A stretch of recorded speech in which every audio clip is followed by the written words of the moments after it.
Assalamualaikum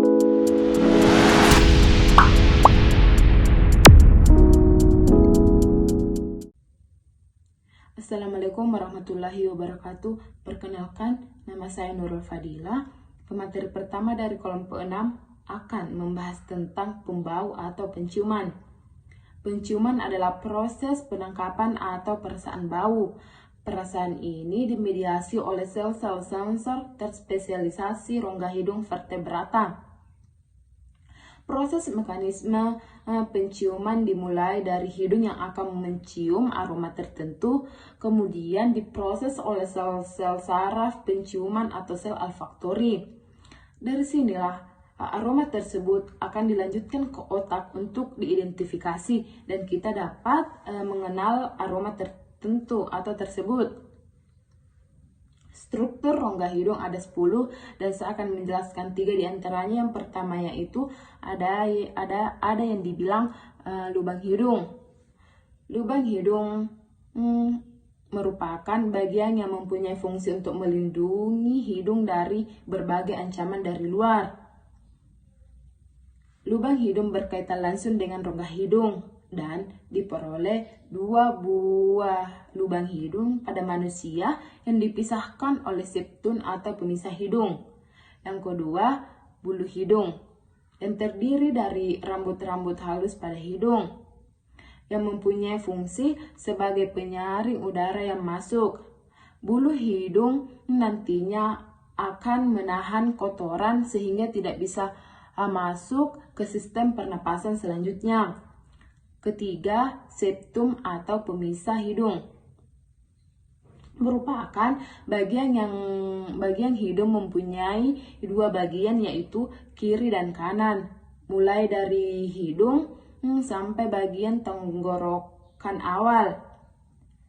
Dinding septum dilapisi dengan lendir dan mempunyai pembuluh darah, sehingga berguna untuk melembabkan dan mengatur suhu yang akan masuk. Nah, selanjutnya teman-teman, poin yang kedua itu ada yang namanya rongga hidung. Nah, rongga hidung itu dia membantu bagaimana udara masuk ke tenggorokan. Ya, jadi ketika kita menghirup, di sini dia tercover ke sini. Nah, inilah yang kemudian mengover udara masuk ke tenggorokan. Nah, selanjutnya ada yang namanya syaraf hidung. Jadi syaraf hidung ini berfungsi sebagai rangsangan. Dia memiliki rangsangan ya. Dia memiliki rangsangan yang dimana ketika dia memiliki rangsangan atau indera. Jadi indera yang dimiliki oleh syaraf hidung ini adalah indera penciuman, indera aroma. Jadi setiap kita ingin memakan sesuatu, biasanya kan kita kadang-kadang mencium dulu makanan, ya tentu itu yang menghasilkan namanya impuls, mengirimkan informasi impuls, sehingga fungsi dari saraf kadang-kala dia berkaitan dengan makanan dan minuman yang kita konsumsi teman-teman, karena saraflah yang menentukan bagaimana aroma yang kita makan. Ya, jadi beda indera rasa dan beda indera peraba atau penciuman ya, indera penciuman. Nah, selanjutnya ada yang namanya sinus teman-teman. Jadi sinus ini dia juga membantu menghirup udara ya, membantu menyaring udara, ya, udara yang kotor ke dalam tubuh kita. Jadi kiranya sinus, apalagi rongga hidung dan apalagi septum, ini ketiga bagian ini dia memiliki fungsi hampir sama, yakni saling bekerja sama untuk membantu menyaring. Cuman yang menjadi pembeda di antara ketiga ini, yang kedua ini yakni septum dan rongga hidung, dia memiliki eh, terkena lendir, bukan memiliki ya, dia terkena lendir. Jadi ada lendir yang membackupi rongga hidung dan septum hidung untuk menyaring udara. Beda halnya dengan eh, sinus tadi. Jadi sinus itu dia tidak memiliki lendir, tapi dia eh, apa dia langsung memiliki fungsi untuk menyaring. Jadi ada 4 sinus di dalam hidung kita ya teman-teman. Ada 4 sinus di dalam rongga hidung kita. Nah, selanjutnya teman-teman, ada yang namanya tulang hidung. Nah, mungkin kiranya ini ya, tulang hidung. Tulang hidung ini adalah tulang rawan. Nah, dia adalah tulang yang sensitif akan benturan. Jadi setiap kita terkena benturan keras, maka jangan heran ketika kita terkena benturan keras di area sini, itu akan berakibat fatal, cedera. Sebab ini adalah tulang rawang, ialah bagian tulang yang sangat elastis. Jadi eh, tulang ini akan mengakibatkan kita cedera ketika dia terkena yang namanya benturan. Ya, jadi contoh ketika kita mohon maaf sedang dalam kompetensi berkelahi misalnya, ya kompetensi bela diri. Nah, di situ kita tidak sengaja terkena benturannya pukulan mengenai hidung kita, maka tentu saja itu akan mengakibatkan kita cedera, atau tanpa sengaja kita terkena bola kah, atau kita mohon maaf kecelakaan dan lain sebagainya.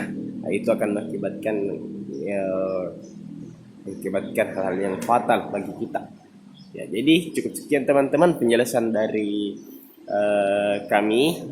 Ya, lebih dan kurangnya mohon dimaafkan ya. Jadi, karena kita juga sebagai manusia biasa tentunya tak luput dari kesalahan-kesalahan dalam menyampaikan sesuatu. Baik, saya Aulia Anissa akan melanjutkan struktur organ pada hidung. Struktur organ pada hidung selanjutnya yaitu silia. Silia merupakan bulu hidung yang sangat halus yang berfungsi untuk mengerjakan penyaringan udara yang masuk ke hidung. Kemudian ada selaput lendir. Selaput lendir berfungsi untuk menghasilkan mungus atau ingus sehingga hidung dapat terhindar dari berbagai jenis kotoran atau bakteri. Selanjutnya ada hidung yang berkenaan dengan tenggorokan atau yang biasa disebut dengan nasofaring.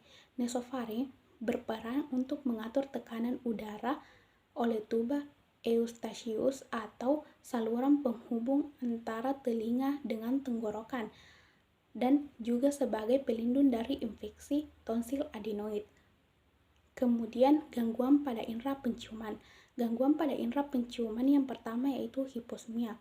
Hiposmia merupakan sebuah gangguan penciuman yang menyebabkan menurunnya kemampuan hidung untuk mendeteksi bau.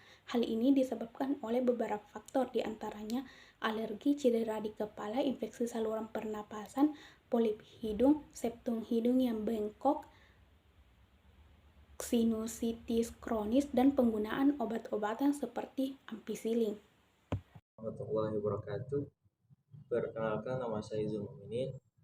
Saya akan melanjutkan materi yang disebutkan oleh teman saya, yaitu gangguan pada indera penciuman. Nah, apa saja gangguan pada indera penciuman itu? Yang pertama adalah menurunnya kemampuan mendeteksi bau yang biasa disebut hiposmia. Nah, apa yang disebut hiposmia? Hiposmia adalah sebuah gangguan penciuman yang menyebabkan penurunan kemampuan kemampuan hidung Anda untuk mendeteksi bau. Hal ini ternyata bisa diakibatkan oleh beberapa faktor, antara lain A. Alergi, B. Cedera di kepala, C. Infeksi saluran pernapasan, B. Polip hidung, D. Septum hidung yang bengkok,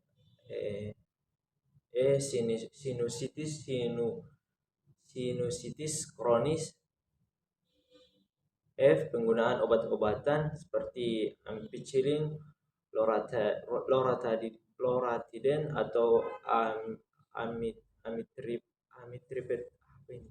amitriptyline. Nah, yang kedua, salah mengenali bau yang biasa disebut dengan parosmia. Nah, pengertian dari parosmia adalah sebuah keadaan ketika seorang bisa mendeteksi bau tapi salah mengenalinya. Misalnya, wewangian yang sebenarnya tidak cukup bau diartikan sebagai bau yang tidak menyenangkan. Gangguan penciuman ini biasanya disebabkan oleh beberapa hal seperti 1. Kerusakan pada neuron penerima indera penciuman. Yang kedua, cedera di kepala. Yang ketiga, flu. Yang keempat, terpapar oleh racun. Yang kelima, gangguan pada sistem saraf pada sinus. Nah, yang bagian ketiga ini yaitu mencium bau yang tidak ada yang biasa disebut pantosmia. Nah, apa juga yang disebut pantosmia dan apa penyebabnya? Nah, penyebab pantosmia terjadinya gangguan penciuman.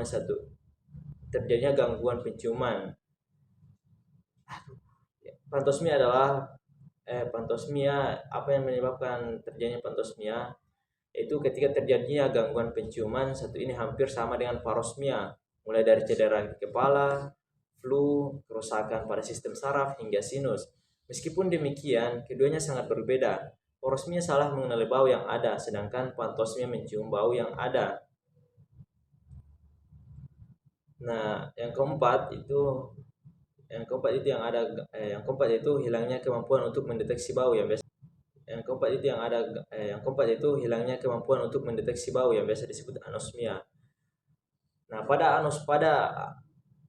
anosmia, hidung penderita sama sekali tidak bisa mencium bau apapun. Biasanya hal ini disebabkan oleh cedera pada otak, kondisi hidung, atau memang terlahir seperti itu. Ya, demikianlah apa yang saya sampaikan. Mungkin mohon maaf apa yang